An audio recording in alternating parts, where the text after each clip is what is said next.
Okay students, तर आपण आता तो ट्रिक जी पाहिली होती आपण की इरेग्युलर शेप्स जर असेल, more than one straight wires जर असतील तर कसं मॅग्नेटिक फोर्स काढायचा आहे ना कमी वेळामध्ये.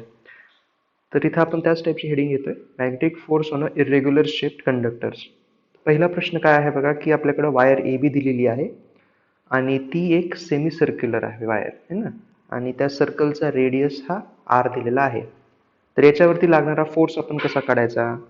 तर बघा, फोर्स काढण्यासाठी तुमची जी फर्स्ट स्टेप असते, फर्स्ट स्टेप तुमची काय असली पाहिजे की तुम्ही इरेग्युलर शेपचा जो वायर आहे त्याला स्ट्रेट वायरमध्ये कन्वर्ट करून घ्या.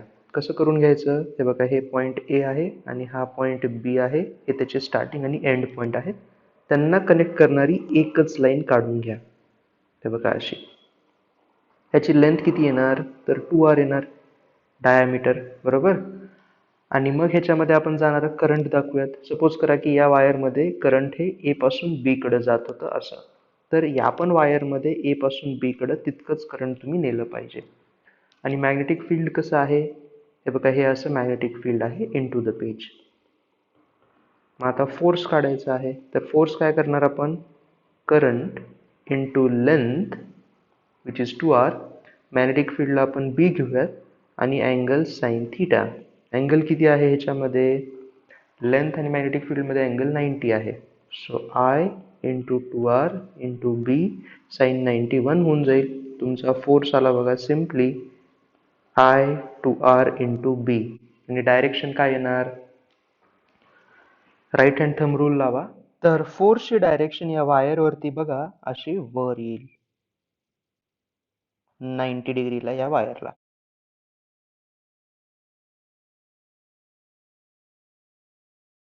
आणि हेच जर मी या आर्क वरती जर दाखवायचा प्रयत्न केला सेमी सर्क्युलर, तर मला असं दाखवता येईल, व्हर्टिकली अपवर्ड. झाला आन्सर. क्वेश्चन नंबर 2 बघा.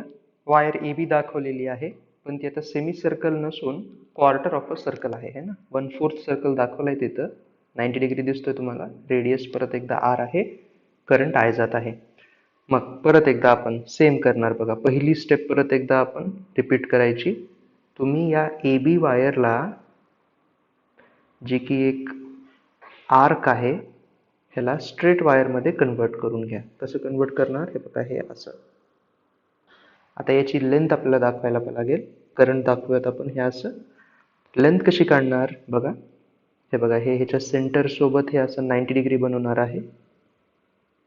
हे आर आणि हे आर, पायथागोरस नुसार ए बी जे असेल ते असेल under root R square plus R square, म्हणजे हे येणार √2r येणार.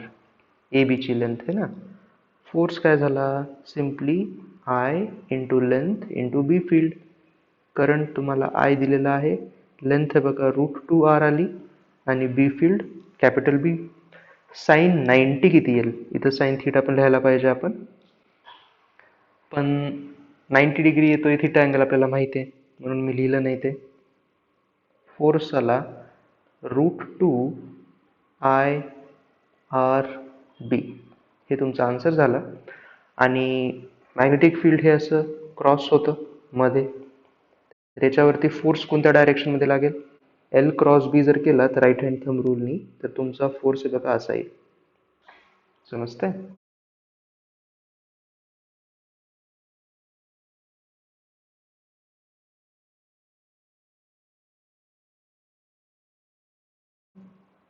मग तेच आपण इकडं या कर्व मध्ये इकडं दाखवू शकतो. सेंटरकडं फोर्स तुम्हाला असा एफ दाखवावा लागेल.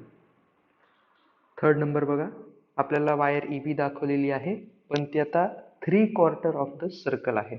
म्हणजे टोटल अँगल वायर ए बीनी इकडचा जो अँगल असेल तो 270 डिग्री बनवलेला आहे. Okay, same procedure. परत वायर ए बी जे आहे त्याला स्ट्रेट मध्ये कन्वर्ट करून घ्या. हे बघा, हे ॲक्च्युली मागच्या प्रश्नासारखीच वायर बनेल बघा. आणि ए टू बी म्हणजे हे बघा असं करंट जाणार आहे. ओके, त्यानंतर लेंथ काढायची आहे आपल्याला. परत एकदा हे असं तुम्ही करणार इथं, तर हे 90 डिग्री होणार इथं, हे आर आणि हे आर. तर इथं येणार परत एकदा √2r है ना. लेंथ आली वायर ए बी ची √2r पायथागोरसनुसार.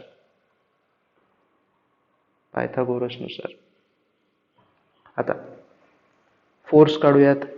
Current into length into B field आणि अँगल sin 90.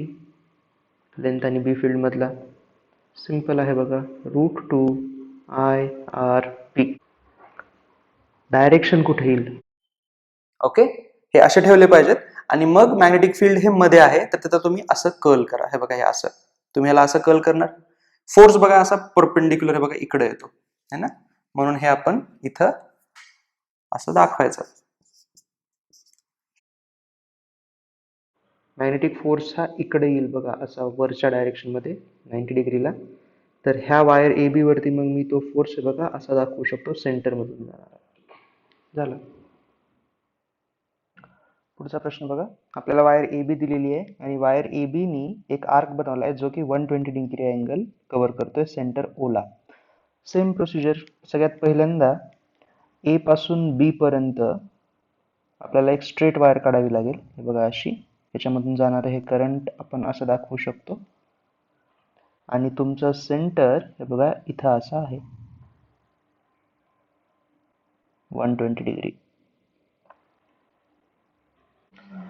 मी काय करतोय, पॉइंट ओ पासून ए बी वरती एक परपेंडिक्युलर टाकून देतोय. हे बघा असा. त्यांनी काय होईल, हा इथला अँगल 60 डिग्री होईल, हे इकडे 90 झाला आणि हे डिस्टन्स आर असेल. करेक्ट. ही लेंथ समजा आपण एल पकडली है ना.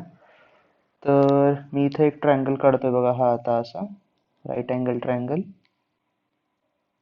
हे तुमचं 90 डिग्री, इथं 60 डिग्री, ही लेंथ एल आणि ही असेल रेडियस आर. तर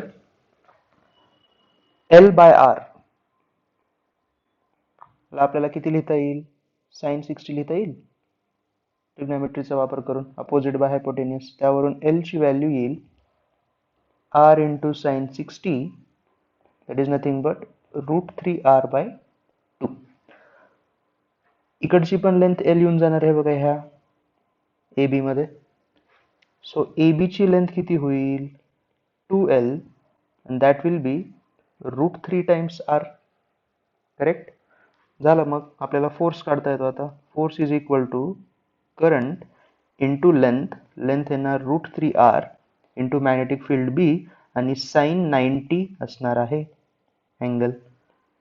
झालं तुमचं answer, √3I into radius into magnetic field. पुढचा प्रश्न बघा, a circular current carrying loop of radius R is cut into two equal parts and arranged as shown in the figure. Find the magnetic force acting on it. Okay बघा, तर एका circular लूपला दोन half part मध्ये cut केलेला आहे. म्हणजे हे जे तुम्हाला अर्धे अर्धे पार्ट दिसत आहेत बघा, हे इथून इथपर्यंत पहिला आणि हा इथून इथपर्यंत दुसरा, हे दोन सेमी सर्कल आहेत. राईट. तर त्यांनी म्हटलेलं आहे की या पूर्ण वायर ए बी वरती आता मॅग्नेटिक फोर्स काढा. तर ह्या करंटचं काय होईल बघा, हा करंट पहिल्या लूप मधून तर आलेला आहे, मग दुसऱ्या लूप मध्ये असा इकडे जाईल. करेक्ट. मग आपण सेम प्रोसिजर फॉलो करायची. वायर ए आणि बी मधली जी वायर आहे त्याला स्ट्रेट अगोदर तुम्ही कन्सिडर करा आणि हे बघा पूर्णपणे असं होईल. करेक्ट. करंट तुम्ही असं दाखवा ए पासून बी कडे. ए पासून बी पर्यंत लेंथ किती होईल है ना. तर खूप साधं आहे बघा, ही जी लेंथ आहे हे तुमचं रेडियस आर आहे, तर हे इकडचं पण तुमचं आर असेल. सिमिलरली इथून इथपर्यंत तुमचं डायमीटर म्हणजे 2r होणार. म्हणजे टोटल डिस्टन्स जे आहे किंवा वायरची लेंथ ती 4r होईल. मग आपण फोर्स काढू शकतो current into length into magnetic field आणि अँगल तर 90 आहे, सो sin 91 होणार. हे तुमचा आन्सर होईल. पुढचा प्रश्न बघा, a circular current carrying loop of radius R is cut into two equal parts and arranged as shown in the figure. Find the magnetic force acting on it. बघा सेमच प्रश्न आहे, फक्त आपल्याला अरेंजमेंट थोडीशी वेगळी दिलेली आहे ना. तर हे जे दोन सर्क्युलर पार्ट तुम्हाला दिसत आहेत, हा पहिला वाला इथला आणि हा दुसरा वाला इथला, हे दोघं हाफ आहेत असं म्हटलेलं आहे. म्हणजे मी इथून इथपर्यंतचं डिस्टन्स डायमीटर घेऊ शकतो आणि इथून इथपर्यंतचं डिस्टन्स पण मी डायमीटर घेऊ शकतो 2r आणि 2r. करेक्ट. मग आपली डायग्राम कशी होईल बघा. हा ए पॉइंट इथं, बी पॉइंट इथं, ही स्ट्रेट वायर अशी काढता येईल मला, है ना. आणि करंट मला असं दाखवता येईल. आता ए बी ची लेंथ कशी काढायची तर बघा सिंपल आहे. इथं 90 डिग्री बनतोय बघा. हे बघा इथं हा 90 डिग्री बनतो है ना. हॉरिझॉन्टल आणि वर्टिकल आहे हे. तर मी इथं असं 90 डिग्री दाखवू शकतो. हे इथं 2r आहे, हे इथं 2r आहे. मग तुमची लेंथ किती होणार. पायथागोरसच्या थेरम नुसार याला √2 ने मल्टिप्लाय करावं लागेल. सो 2√2 इंटू r येणार ही लेंथ ए पासून बी पर्यंत. करेक्ट. इझी आहे. मग आता force is equal to current into length which is 2√2r into magnetic field B आणि साइन 91 होऊन जाईल. हे तुमचा फोर्स आला. फोर्सची डायरेक्शन कुठे येईल. करंट ए पासून बी कडे जायलेला आहे आणि मॅग्नेटिक फोर्स हे मध्ये आहे. सो एल क्रॉस बी, तुम्ही राईट हँड थंब रूलचा वापर करा. तुम्हाला फोर्स हा या डायरेक्शन मध्ये दिसेल असा, या वायर ए बी ला परपेंडिक्युलर. ओके. लास्ट प्रश्न बघा. A wire in the form of rectangle carrying current I is placed in a uniform magnetic field B. What is the magnetic force acting on it? Okay.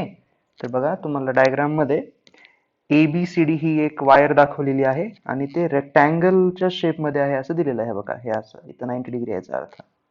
पण तो पूर्ण rectangle नाहीये दिसत है ना. ABCD आहे पण A to D वायर नाहीये है ना. सो कंप्लीट लूप नाहीये, ओपन आहे हे वायर. करेक्ट. आता सिंपल आपली ट्रिक तशीच लावायची परत एकदा. स्टार्टिंग पॉइंट ए आहे याचा आणि एंड पॉइंट हा डी असेल. इथून अशी स्ट्रेट वायर आपण दाखवायची ज्याच्यामध्ये करंट I चालू आहे आणि ए पासून डी पर्यंतची लेंथ किती येणार तर बी येणार. फोर्सचा formula current into length into magnetic field आणि लेंथ आणि मॅग्नेटिक फील्ड ह्या दोन वेक्टर मध्ये अँगल 90, सो साइन 91 होणार. हे तुमचा आन्सर आहे बघा. डायरेक्शन ऑफ फोर्स काय असेल. तुम्ही जर राईट हँड थंब रूल वापरलात तर एल क्रॉस बी केल्यामुळे तुम्हाला मॅग्नेटिक फोर्सची डायरेक्शन हे बघा अशी वर येणार. असा असेल फोर्स.